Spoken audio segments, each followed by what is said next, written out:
Buenos días, gracias a la plataforma por esta invitación para presentar este proyecto. Bueno, tenemos muy poco tiempo, entonces yo pensé que iba a ser un poco más larga la presentación. Hay demasiadas fotos, pero pasaremos deprisa, ¿no? Porque estamos planteando una experiencia, una idea, un objetivo y una obra que se está haciendo y que va a terminar en breve la primera fase, ¿no? A partir de 2010, aprovechando la crisis de la construcción, pues nosotros nos dedicamos a formarnos un poco en que lo que habíamos hecho hasta ese momento no era suficiente y no solo no era suficiente, era realmente escaso en cuanto a la calidad térmica de los edificios y por tanto al confort que luego soportan los usuarios, que pasamos un 90% de nuestra vida en edificios, bien trabajando, bien viviendo y tal. Eso coincidió con la salida de la Directriz Europea 2010-31 de la UE, que ya marcaba una pauta de reducciones de demanda importantes para la década siguiente, es decir, para 2020. De hecho, existe una normativa que viene a decir que los edificios privados a partir de 2020 deberían ser de energía casi nula, los edificios públicos a partir de 2018. Cada gobierno tiene que transponer esas normativas, con lo cual siempre va un cierto retraso. Hoy os voy a hablar en esa época nosotros empezamos a hacer en 2010 edificios por certificación energética A, es decir, utilizando combustibles renovables, la biomasa, etcétera, pero no era suficiente. Es decir, yo puedo utilizar renovables, puedo hacer espacios más confortables, pero no puedo tener demandas como las que todavía teníamos, que es las que marcaba el Código Técnico, muy mejorado, porque estábamos en la certificación A. En este momento en España la normativa que tenemos es la certificación, el Código Técnico, la certificación energética y los compartimentos o partes del Código Técnico que marcan o limitan demanda, etcétera. Es algo que está en evolución permanente y que supongo que es el camino porque se llegará a algo parecido a lo que yo voy a explicar hoy. Hoy vamos a hablar de una propuesta que va un paso más allá del Código Técnico actual y, por supuesto, del que había cuando empezamos. Y se enmarca muy bien en el nombre del foro, Innovación y Descarbonización Urbanas. Es decir, es una propuesta en cierta medida innovadora. Ya veréis que no es complicado, pero es innovadora porque no se hace. En España se está haciendo muy poco. Y luego, por supuesto, que apoya la descarbonización urbana porque la energía que estos edificios utilizan en su vida útil puede ser un 15% de la energía que utilizábamos en los edificios que hicimos en la década pasada. Y no estoy hablando ya de los años 70, donde las diferencias podrían ser abismales, ¿no? El fundamento de buscar un estándar es arroparse debajo de algo. Es decir, el Código Técnico, no cabe duda que también es una instrucción que arropa en cierta medida, pero es cierto que tampoco hay un control excesivo sobre él. Es decir, es algo que va cambiando, que casi somos los profesionales los que tenemos que ser los demandantes del cumplimiento de esas normativas y nadie nos supervisa. En el estándar Passivhaus House, que ahora hablo un poco de él, se basa fundamentalmente en estrategias de arquitectura pasiva y bioclimática. Es decir, en las estrategias que tenía la arquitectura popular en muchísimos países de Europa según el clima. Perdón que no paso las fotos, ¿cómo se pasa con la flecha esta, no? Sí. Bueno, este estándar, ahora hablaremos de él, ya digo, son estrategias bioclimáticas, buena orientación, ganancias solares, cargas internas, protección ante pérdidas y algunos elementos mal que ahora hablaremos. Aquí fue antes el proyecto y el objetivo que la cooperativa, es decir, se planteó una parcela que tuvimos la suerte de tener en nuestras manos, una opción de compra, y planteamos un producto que aquí veis en varios colores, las verde claro, y se dejaba elegir a los optantes, es decir, a los cooperativistas que iban a entrar en esa cooperativa. Cuando decíamos esto no había cooperativa. Las verde claro nos sorprendió, son las Passivhaus. Evidentemente hay una diferencia de costo entre unas viviendas y otras. En la primera fase, que son estas 7x2, 14, pues son pareados, son viviendas pareadas todas menos aquellas 5 de arriba que son individuales. Pues la gente optó por Passivhaus mayoritariamente. En la segunda fase, que son las 6 o este conjunto, ya veis que Passivhaus solo hay una, pero hay una nueva certificación que salió el año pasado que se llama PHI, que es una certificación no tan exigente como Passivhaus, no pide los requerimientos de Passivhaus, pero es como una especie de certificación de consolación. Es decir, hay mucha gente que intenta el Passivhaus y no lo logra. Entonces se queda en ese escalón, que es una vivienda de low energy, baja energía, y que se denomina PHI. Bueno, la gente ha ido optando por estas cuestiones. Las viviendas individuales, incluso 3 de ellas, optaron por la solución Passivhaus, ¿no? El estándar Passivhaus, a ver si se mueve esto.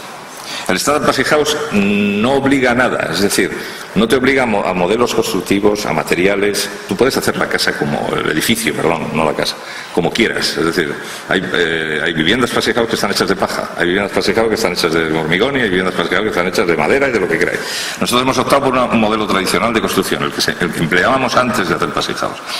Los principios básicos del estándar, como veis, es pues un aislamiento elevado, evidentemente, evitar puentes térmicos, estanqueidad en la envolvente. Esto es importante porque es algo que el código técnico de momento no tiene en cuenta, y la estanqueidad, cuando estamos hablando de un edificio bien aislado, es muy importante. Las pérdidas se producen por la falta de hermeticidad.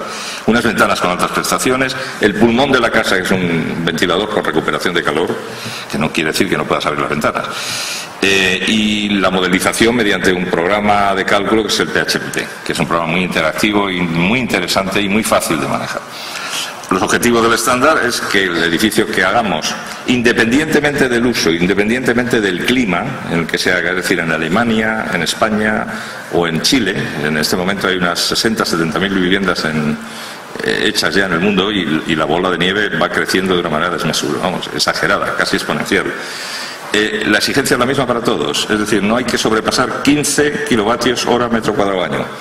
En una vivienda de 100 metros, si usáis 500, son 1.500 kilovatios, significan, a precio de la energía de hoy, serían 200 euros en energía eléctrica, bastante menos en otras energías.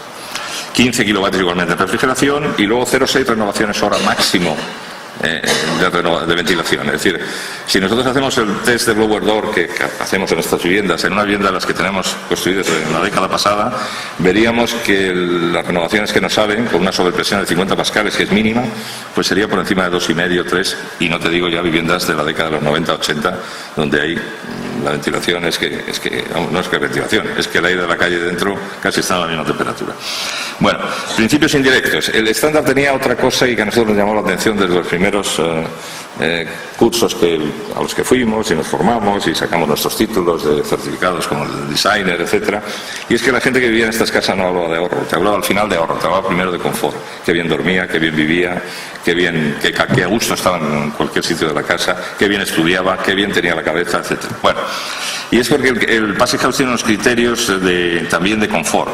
De confort quiere decir pues que la calidad del aire es algo que creo que va a haber un ponente posterior, pero es un tema cada vez más importante, y no te digo ya en oficinas, colegios y tal, donde la gente está trabajando expresamente, ¿no? En Francia ya hay una normativa mucho más potente que la que aquí todavía no tenemos. Hay una mínima normativa, una mínima referencia del código técnico. Luego de higiene, evidentemente, pues evitando puentes térmicos, condensación, etcétera, que eso es realmente fácil. Funcionalidad, pues el usuario puede abrir ventanas, regular la ventilación, el sombreamiento, etcétera. Es decir, cuando huele bien, abre la ventana. Cuando no huela bien, no la abras, porque el aire de una casa Passivhaus, como tiene un recuperador de calor y un filtro, el aire que entra es el aire más puro del mundo. Es mucho más puro que el de fuera. Puede ser antiácaros, antital, hay filtros incluso de quirófano.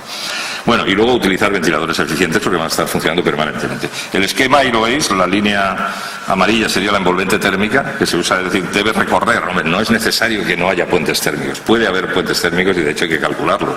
Tú tienes que llegar a 15 kilovatios de demanda y normalmente admite la posibilidad de tener determinados puentes térmicos.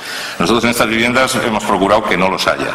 De hecho, aquí veis que la envolvente, que es un SATE, un sistema de aislamiento exterior, da toda la vuelta al edificio. La cubierta es una cubierta invertida de gran grosor de aislamiento, y el aislamiento inicial iba por debajo de la losa.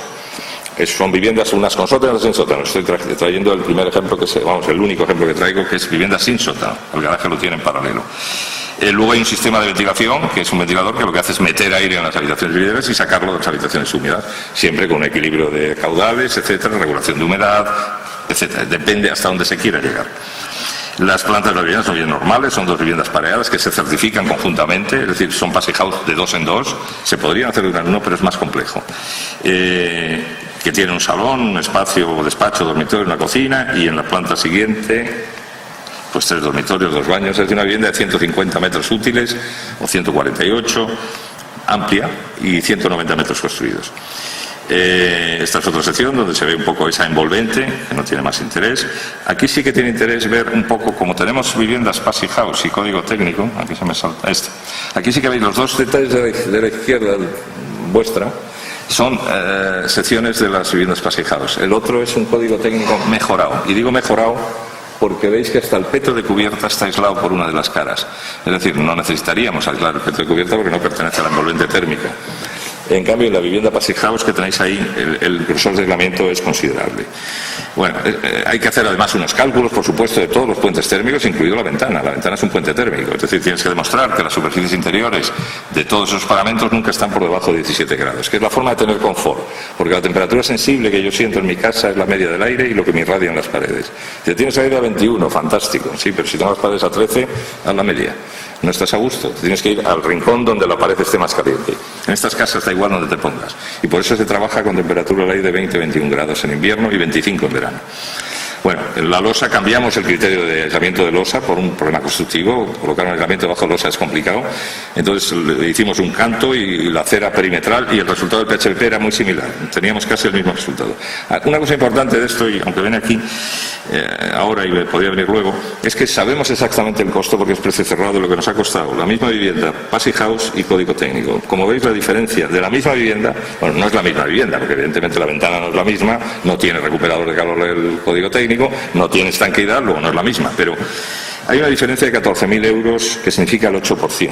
Si hacemos una amortización estática, por procedimiento estático, es decir, cuánto me ahorro, cuántos años tardo, son 9 años. Si lo hacemos dinámico, pensando que la energía no va a costar hoy igual que mañana y pasado, y además contamos el IPC, etcétera, podría ser menos. Es decir, no cuesta tanto dinero hacer una casa bien hecha.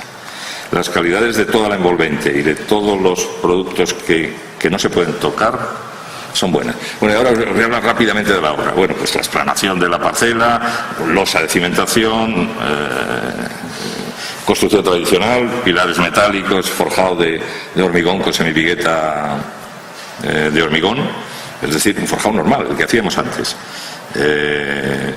Aquí ya viene el primer detalle, la estanqueidad. Aquí vemos la casa ya por dentro, como veis los muros arrancan con una banda de Eaton. Eaton es un elemento poroso que lo que es aislante. No llevamos el ladrillo contra la losa. ¿Por qué? Porque la losa toca con el terreno. Entonces no queremos tener ese puente térmico que siempre nos va a producir pérdidas. Pero es bien fácil poner una fila de Eaton y luego sigues el ladrillo. Los pilares metálicos quedan embebidos en la cámara de ladrillo y mediante un pequeño enfoscado a los lados y una pintura estanca que se llama Blower Prof, que está homologada por el instituto. Todo lo que hagamos aquí tiene que estar homologado por el instituto de Darmstadt, Alemania, que tiene sus supervisores en España, evidentemente, ¿no?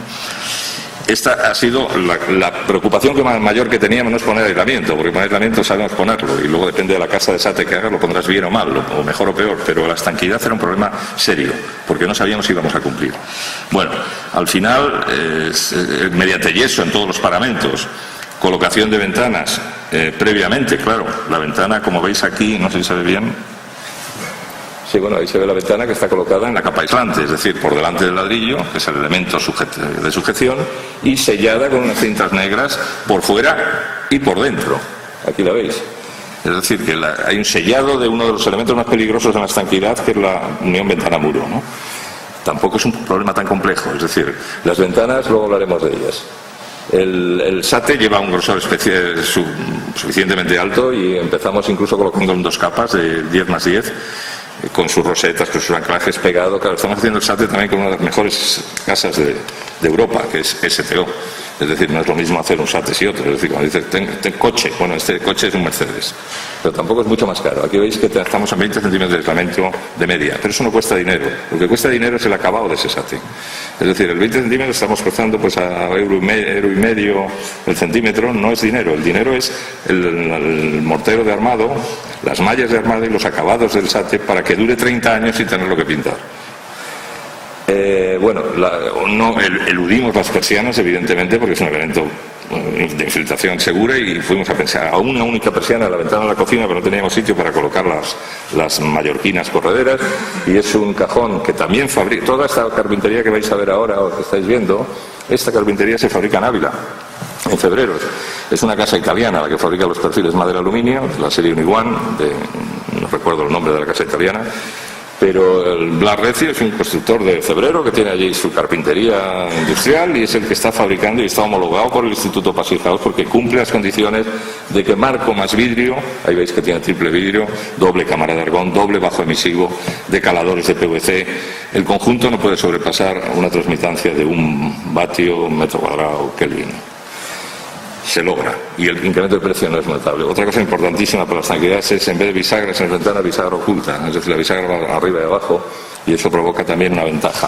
Nosotros sabemos que el último día que hagamos las obras nos van a venir del instituto a hacer el blower door y tenemos que cumplir el 0,60. Nosotros estamos haciendo el blower door en obra ya, con la obra casi no terminada, pero quiero decir, con la obra ya hermética, con la capa hermética hecha o la capa estanca, y estamos logrando resultados de 0,20, 0,25, 0,15. Es más, al principio nos salían resultados tan estupendos que los alemanes decían: tenéis estropeada la máquina. Vinieron de la Universidad de Burgos a hacer pruebas y no estaba estropeada. Esta es la puerta de entrada, que también es una puerta especial, lleva un batiente que lleva triple junta, porque tiene que ser hermética. Dentro de la casa, y sobre esa capa que habéis visto de ladrillo y yeso, pues se hace una cámara separada, el pladur no toca esa capa de yeso ni tal, y es donde van a ir todas las instalaciones y que logran los acabados finales de la casa. En el suelo, como íbamos por aislamiento por encima de la losa, pues ponemos una plancha de 8 centímetros de poliestireno extruido, y este es el suelo radiante que llevan estas casas. Y por poner algo, porque realmente necesitan 1000 vatios. Funcionamos con una máquina de aerotermia de 1500 vatios eléctricos. No existe de 1000, no la hemos encontrado de 1000, pero esta casa funciona con 1000 vatios. Con un radiador con patas, con 1000 vatios podrían funcionar perfectamente, porque nunca sabes qué puede pasar en un momento en que tú te vayas, tu hijo abra la ventana, se vaya o deje abierto, ¿no? Pero no se enfrían, son casas termo. Alberto, 2 minutos. Sí. Bueno, y este es el pulmón de la casa. El pulmón de la casa es el ventilador. Es un modelo que lleva un visor electrónico. En tu app, en tu teléfono, puedes ver exactamente lo que gasta la temperatura del aire. Cuando fuera el aire, la recuperación llega al 90%. El Instituto Pasijao nos admite 85%. Cuando el aire exterior está a 0 grados y nosotros tenemos a 20, el aire que metemos en casa entra a 18. Es una diferencia notable, ¿eh? Estos son todos los tubos de ventilación que salen de la derecha sale a las habitaciones vídeos, el otro recoge de las húmedas, y hay silenciadores para que no se oiga, etc. El blower door, que es la prueba de estanquidad que hemos hecho muchas veces, y este es el aspecto infográfico de cómo quedarán las casas con sus celosías, por delante, por detrás, y hay alguna casa de las individuales que tienen una menor compacidad y una mayor dificultad para alcanzar los valores pasijados, pero también se alcanzan, ¿eh? Al final, como resumen, yo diría: estamos obligados por las nuevas normativas y el mercado lo está demandando. Hemos notado que la gente quiere esto, es decir, se apuntan solos. Yo no conocía a nadie de los que se han apuntado en esta cooperativa, y ahora se va a sacar una segunda parcela de otras 40 y tantas viviendas, porque hay gente que quiere pasijado. El sobrecoste es reducido y los beneficios se tangibilizan de forma inmediata. El confort es inmediato, nosotros tardar 7 años. Tenemos el know-how, sabemos hacerlo y es fácil. Y añade valor permanente y lo hace más competitivo. Es decir, dentro de 10 años, el que tenga una casa de estas, cuando la venda al lado de otra que no lo sea, tendrá una diferencia notable de valor. Por detrás está un equipo de colaboradores, muchos de ellos aparejador que está ahí sentado, también designer certificado, etcétera, ingenierías. Bueno, pues esto es todo. Muchas gracias, y es muy fácil. Podemos hacerlo, como decía. Bueno.